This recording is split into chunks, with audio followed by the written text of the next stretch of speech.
Good morning. I welcome all the students of condensed matter physics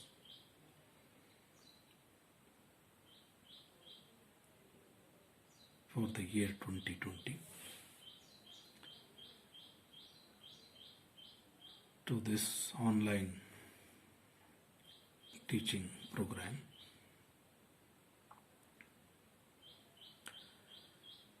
As you know, we were discussing the paper 4.4 condensed matter physics.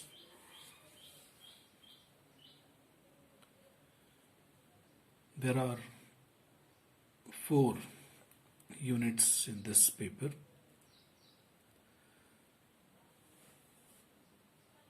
Some part of syllabus has been covered in regular classes. Due to this lockdown process,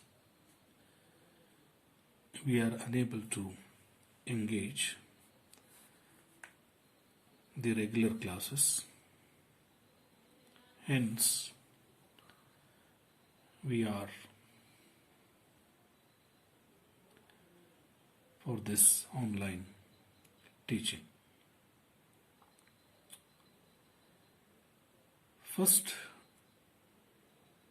I would like to make some series of videos on the last unit, that is 4th unit of the paper, which is on nanoscience. As we all know, the nanoscience has become an important topic of modern research, and the word nanoscience is heard almost in every place of higher learning. So the first video will be kind of a overview of this nanoscience. Then we will move on to the other content of this course, that is on the basic physics of nanoscience, synthesis of nanomaterials by various means, followed by this is about how to study or characterize the nanomaterials, and finally we try to see some important properties of nanomaterials. Let us start with the very basic, that is the scale. The concept of scale is important here to understand nanomaterials.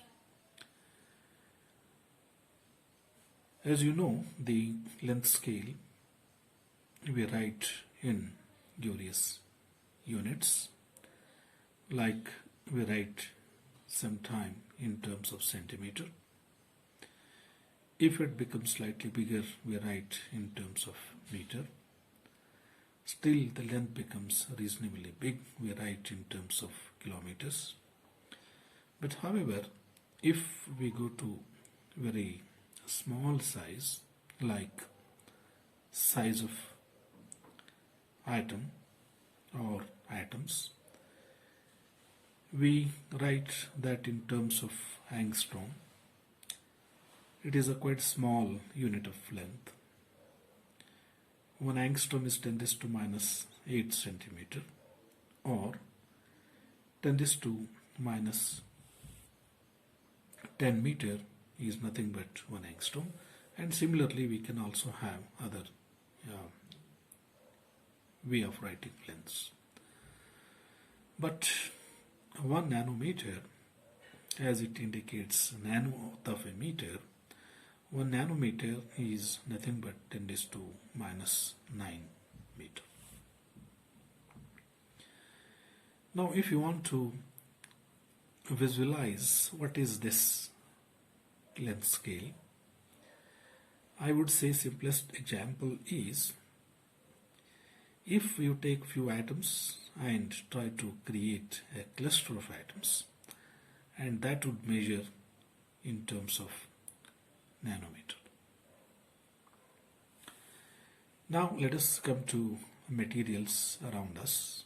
We have so many materials with wide range of properties. With respect to size, we can classify materials into two broad categories. One is a big material, that is called a bulk material. Big doesn't mean it should be too big. A reasonable size of material, typically what we see around us, they are bulk materials. And the properties of various materials we talk with respect to their bulkness. Therefore, whenever we tell about some property, we say bulk property. Now you take this material and hammer it, crush it, make powder. So what you have is powdery material, same material broken into very small size. Again, powders can be of different size. Suppose you make very fine smooth powder that is very similar to your face powder, that is referred as a talc powder, and say that I have very homogeneous powder. When I say homogeneous, there is not much difference in a size as I go from one particle to another particle. We can say material is homogeneous. Of this material, if you pick up one particle, if the size of that particle is in the range of 1 nanometer to 100 nanometer, we can call the material as nanomaterial.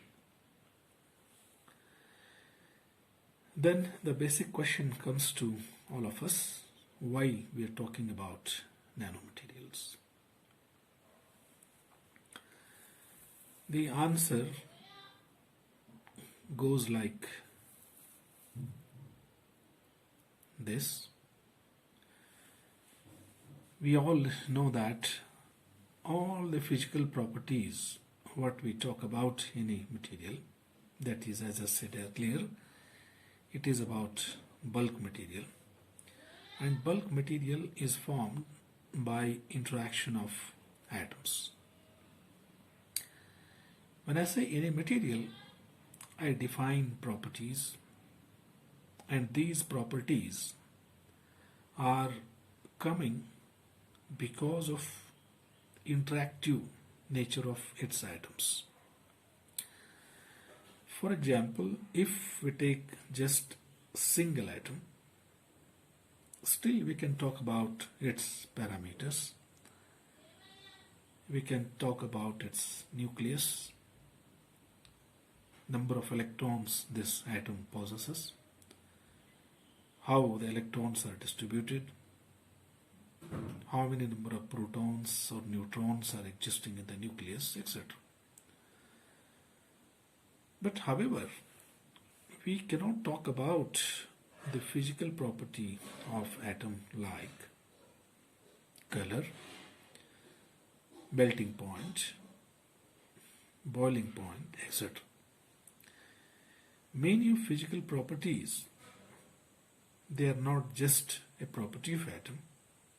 They emerge because of interaction of these large number of atoms. They decide what is the color of its bulk material, what is its melting point, then what is its boiling point, and so on. So we can say physical properties must change with the number of interacting atoms. If I have a single atom, I don't define physical properties. But now if I put atoms to interact, then the material must evolve from almost no properties to having properties. Here I have just put only 4 atoms. Say each circle is atom. We can call it as the atomic cluster. Then it has some properties. Now I can try to evolve it and try to make a bulk material. When I say bulk material, I have large number of atoms interacting. As we know, in 1 cubic centimeter, there are large number of atoms. That is almost equal to Avogadro's number, 10⁻21, 23 atoms per cubic centimeter, which is significant. So when you move from very small cluster of atoms to large, huge galaxy of atoms, the properties also must change. That shows if I try to convert any material to nanomaterials, I am changing the properties. So the changing the properties is an important science to put materials for various applications. And before we put them for applications, we can try to understand the various phenomena involved in the system. So we can have a conclusion, that is, the physical properties can be systematically controlled with control of number of atoms in a matter. So that is what the interest in nanomaterials.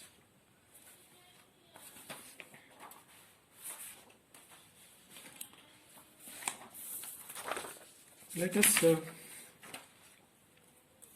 continue, and here I have taken the example of one such physical property, that is the energy gap. You all know energy gap is a basic parameter and also important parameter, because on that basis we can try to classify materials into metals, insulators and semiconductors. Then how do we define this term energy gap? It is nothing but the minimum separation between the topmost level of valency band to the bottommost level of conduction band.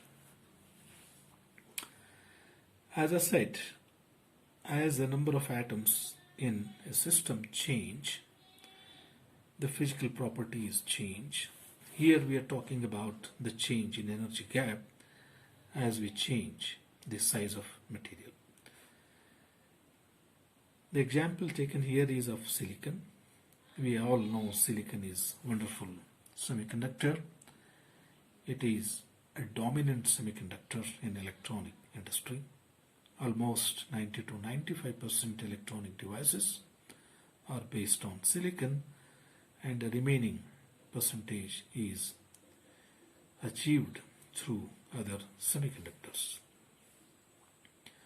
Silicon has a band gap 1.12 electron, therefore we call this as a bulk band gap. In the sense, it is the band gap of bulk silicon. Once you convert silicon to very small size such that the size of particle becomes 1 nanometer, the band gap of silicon no more. It is what we generally say as a fixed quantity, 1.12 electron volt, it becomes 6 electron volts. As you know, any material which has a band gap above 5 electron volt, we call it as insulator. 6 electron volt band gap of any material should be like a good insulator. What we see here is silicon has been converted to almost insulator or a good insulator. So a semiconductor with energy gap of 1.12 electron volt becomes insulator. So that is the beauty of nanoscience. So nanoscience is nothing but science of materials whose one of the dimensions is in the range of 1 nanometer to 100 nanometer, and it is referred as a nanoscience. The technology that emerges out of these materials is nothing but nanotechnology. Then we can say,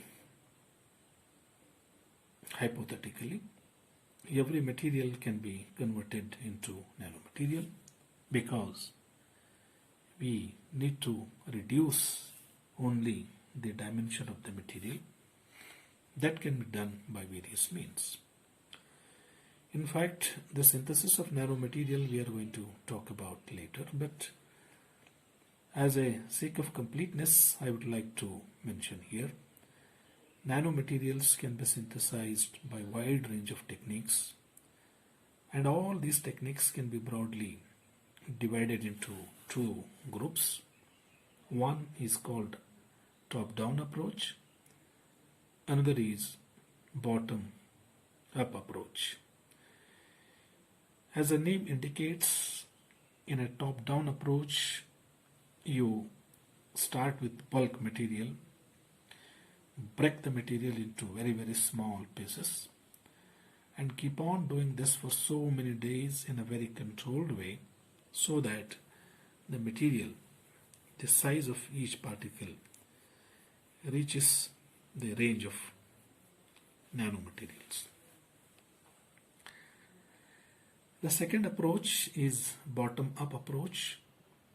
Instead of starting from bulk, you start with atoms and ions of a material, which is quite simple. We will try to see that later on. You can try to guide them chemically so that ions gain electrons, they become atoms. Atoms try to combine with other atoms so that they can grow into clusters, and by controlling chemical conditions, you can try to make them as nanomaterials.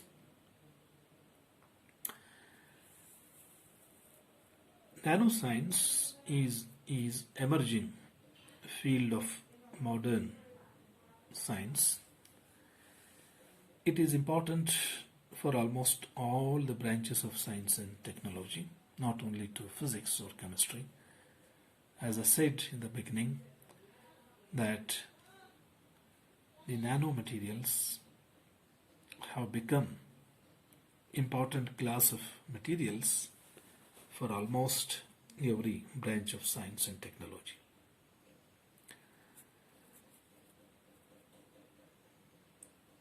As I said, it is only the reduction of size to a certain range to convert material into nanomaterials.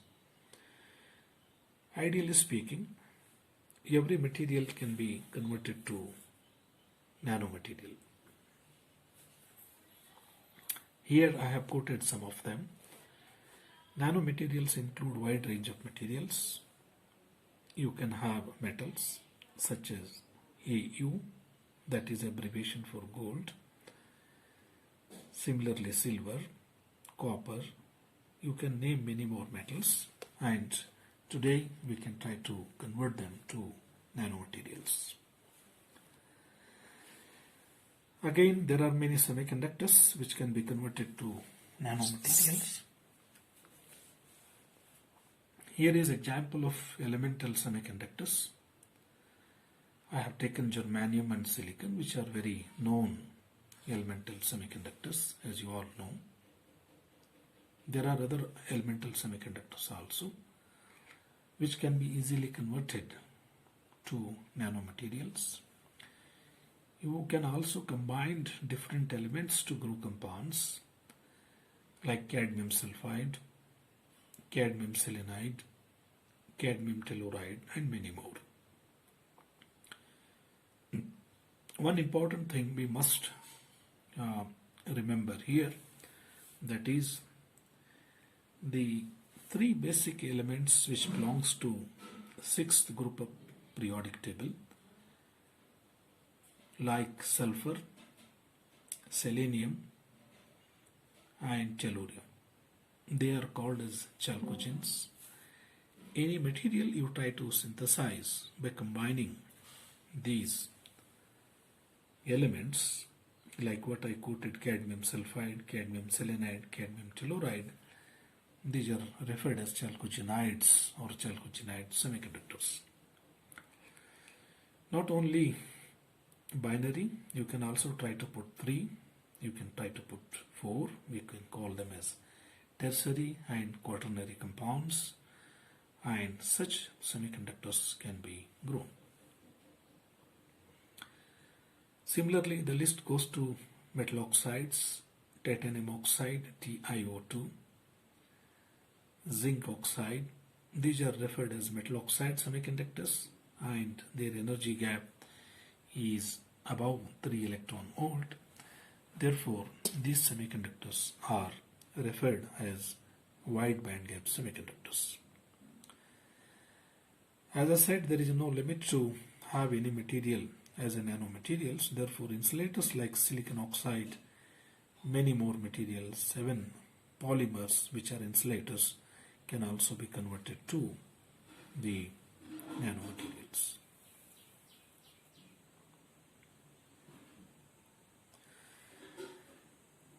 I would like to repeat again that nanomaterials are not only important in physics or chemistry, they are important for many branches of science and technology. But in physics, these materials are important for many potential applications. Before important for potential applications, the phenomenon of nanomaterials is important, and study of that helps us to create wide range of materials and important electronic devices. Although nanomaterials are important for many applications, and the modern important topics of modern world what we have, there also these materials play important role. In energy conversion and storage, that's quite important topic. Nanomaterials are expected to play a significant role. Water purification is a serious issue, and nanomaterials are expected to do wonders in water purification. Similarly, environmental remedies are very important, and we need to resolve or solve our environmental issues, and it is expected that nanomaterials do play a very important role. It is just some important applications I have quoted, doesn't mean that this is the only potential applications one can expect, but there are many more areas where nanomaterials do play important role. Let us end the first lecture here.